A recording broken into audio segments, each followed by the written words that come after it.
This pilot made several reckless mistakes and he killed the $20 million soccer star Emiliano Sala. This was supposed to be a routine flight, but 1 hour after takeoff, radar contact was lost, the pilot never made any distress calls, and the aircraft plummeted into the ocean. Sit back and get ready because the details about this tragedy are absolutely infuriating, and the story only gets worse the further we dig into what happened. My name is Hoover, and welcome to your pilot debrief. 28-year-old Emiliano Sala was an Argentinian soccer star who was playing in France for the Nantes football club, where he had just finished a third consecutive season as the team's top goal scorer. Now, his success and popularity had led to Cardiff City Football Club in Wales offering roughly $20 million for him to come play for their team. He was very excited for the transfer, and just 2 days before he died, he finished up his medical screenings in Wales and he flew back to France to say farewell to his friends. Although he arrived safely, there were a few problems during the flight that got him worried. He knew that he was going to have to fly on the same plane with the same pilot for the trip back to Wales. But despite his concerns, on January 21st, 2019, he showed up at the airport for the flight. Unfortunately, this video footage is the last time the pilot and Emiliano were seen alive, going through airport security before they headed out to the plane. Moments later, just before the plane took off, Emiliano called a friend and listened to the voicemail that he left. Estoy acá arriba del avión que me parece que se está por caer a pedazos y me estoy yendo para Cardiff, loco, que no sé si van a mandar a alguien a buscarme porque no me van a encontrar, pero ya saben, papá, qué miedo que tengo. Unfortunately, if he had listened to his intuition and refused to board the plane, then he would probably still be alive today.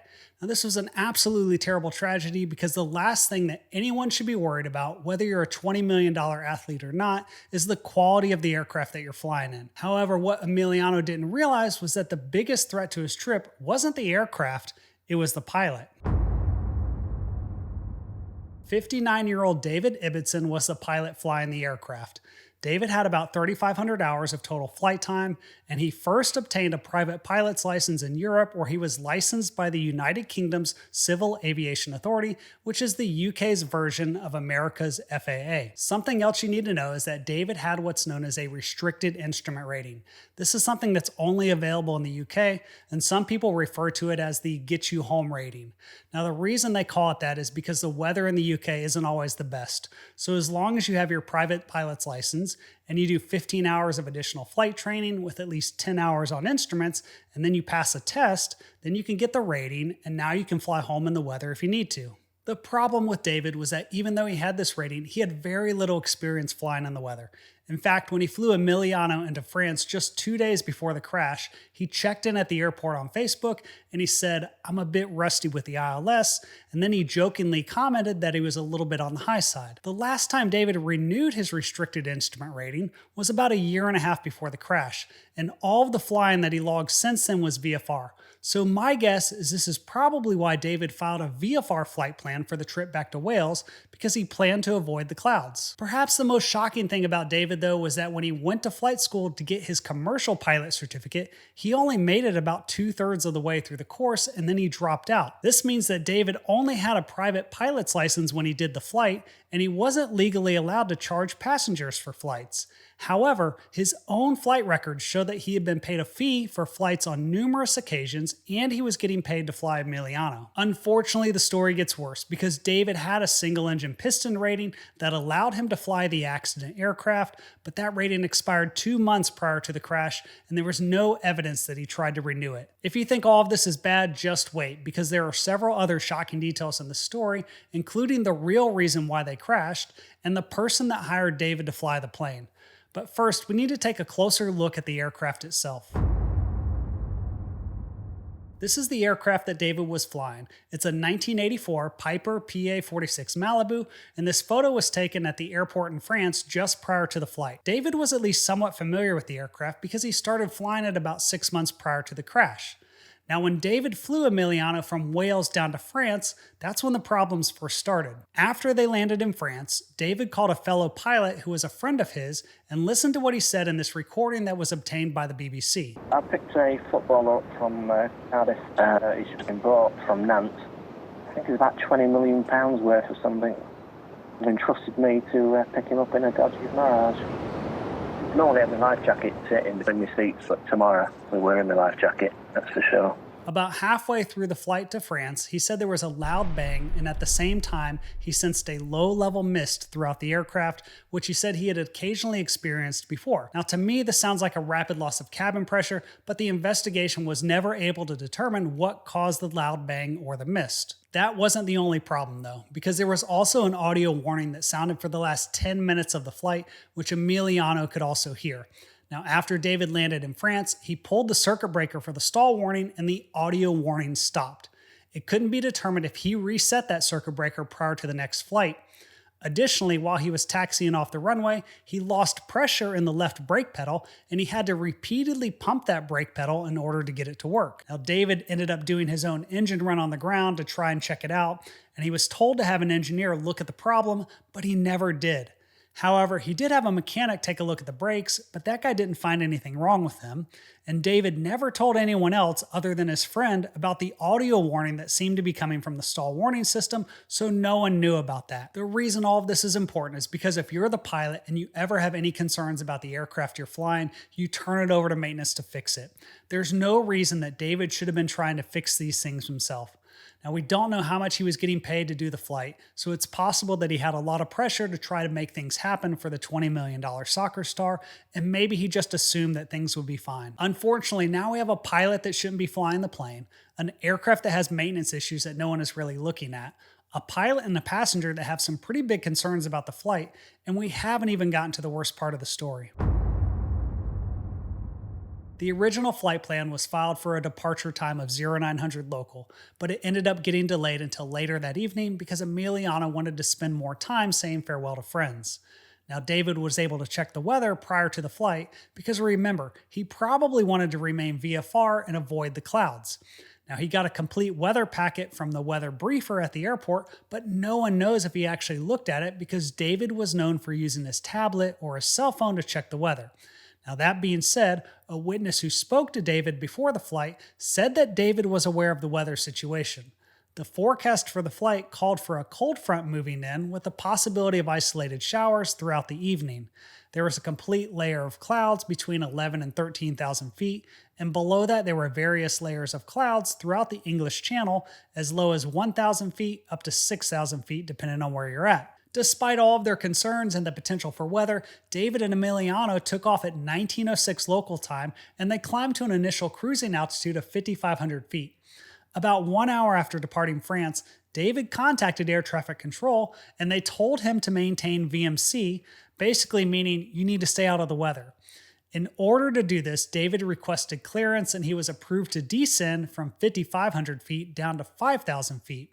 Now, shortly after that descent, David started to descend again, this time without clearance, while making a steep right turn followed by a steep left turn, which took the flight about 1.5 miles off course. Both of those turns were at a bank angle of about 22 degrees, and the reason that's important is because the autopilot max bank angle is 22 plus or minus 2 degrees.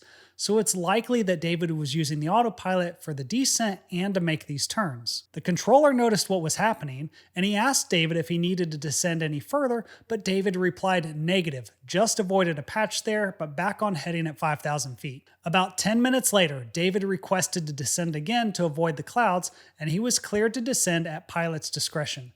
This means that he could descend as much as he wanted, when he wanted, in order to stay out of the weather, and David read back the local altimeter setting, but that would be the last radio call that he would make. In the next few minutes, David would turn right, and then he would turn left, descending to 4,300 feet, then climbing to 5,000, and then descending back down to 3,900 feet before climbing again and resuming course. About 1 minute later, he made a 180-degree right turn, and he descended from 3,800 feet to 1,600 feet in less than 20 seconds.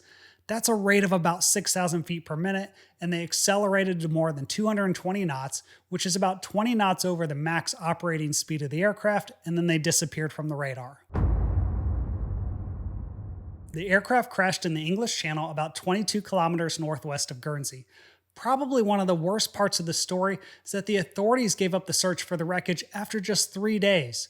Now, Emiliano's family, they had to fly from Argentina all the way to England, and then they raised money on their own to conduct a private search, and they eventually found the aircraft 68 meters below the surface 2 weeks after the crash.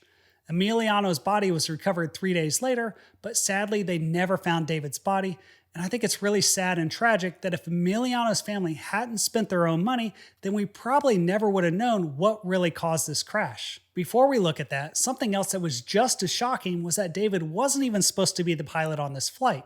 When they were arranging the trip, Emiliano's agent called someone named David Henderson, who they had hired before and who had experience flying several players all over Europe on countless occasions.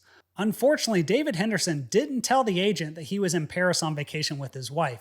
Instead, he called up David Ibbotson to fly the trip for him, and that's how David Ibbotson ended up doing the flight. One of the biggest challenges for investigators was that there wasn't a black box on the aircraft recording the flight data, and there also wasn't a cockpit voice recorder to provide any clues about what happened in those final moments. What we do know is that there was little or no icing at the altitudes that David was flying at, and based on other evidence, it was determined that icing was not a factor in the crash. There was also no evidence of a fire on board, and no evidence of an engine failure being the cause of the crash. Unfortunately, there were 3 other really big problems that we haven't talked about yet that all played a role in this tragedy, and also one final surprise they discovered at the bottom of the English Channel. The first problem that we haven't talked about is that the flight was being conducted at night. Now, even though there was a full moon, high-level clouds would have made it very dark below the clouds. And once David got about halfway across the English Channel, there wouldn't be much light except for a few surface vessels.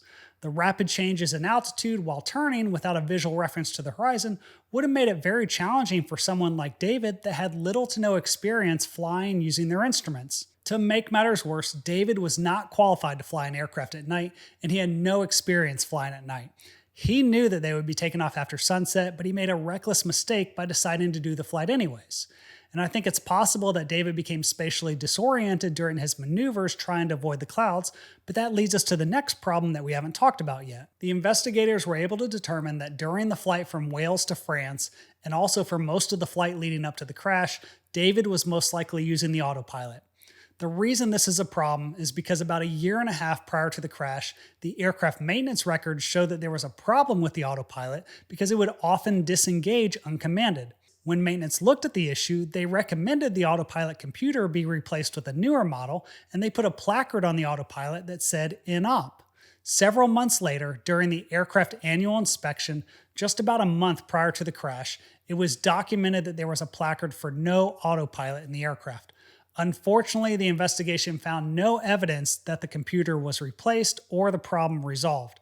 They also determined that it's possible the autopilot disengaged on its own, but it was also just as likely that David turned it off himself while trying to hand fly in order to avoid the clouds. This brings us to the third problem that we haven't talked about, and that's the stall warning that David heard going off for 10 minutes on the previous flight. If you remember, David pulled that circuit breaker to make that stop after they landed in France, and they couldn't determine if he reset it prior to the flight back to Wales. In order to figure out if the aircraft stalled, the NTSB assisted in the investigation, and they conducted simulations using the data available and comparing it to other PA-46 crashes. They determined, based on numerous data points, that the aircraft was not in a stalled condition when it started rolling to the right. The aircraft eventually reached about 90 degrees of bank and entered a 30-degree nose-low dive, accelerating to about 280 knots. This is well above maneuvering speed, and about 800 feet above the water, it was possible that David rapidly pulled back on the controls and essentially overstressed the airframe, causing the aircraft to partially break apart in flight just before it impacted the water, and that leads us to what they found at the bottom of the English Channel. If you remember from earlier, it was only thanks to Emiliano's family that his body was recovered 3 days after they found the wreckage. The most shocking thing they found was that the toxicology testing revealed Emiliano was suffering from carbon monoxide poisoning, and he was most likely unconscious during the final moments leading up to the crash. The source of the carbon monoxide was probably a leak around a heater muff that's connected to the cabin air. Even though the heater muff was visually inspected during the annual inspection, there was no record of a pressure test on it in accordance with a special bulletin. David's body was never found, but it was likely he would have been exposed to the same levels of carbon monoxide, and the final investigation report mentioned this as a causal factor, but in my opinion, David never should have been flying the plane, and this was a series of reckless mistakes that endangered everyone on board. And if you want to hear about another pilot that made some reckless mistakes, then check out these videos on the screen, and I'll see you next time.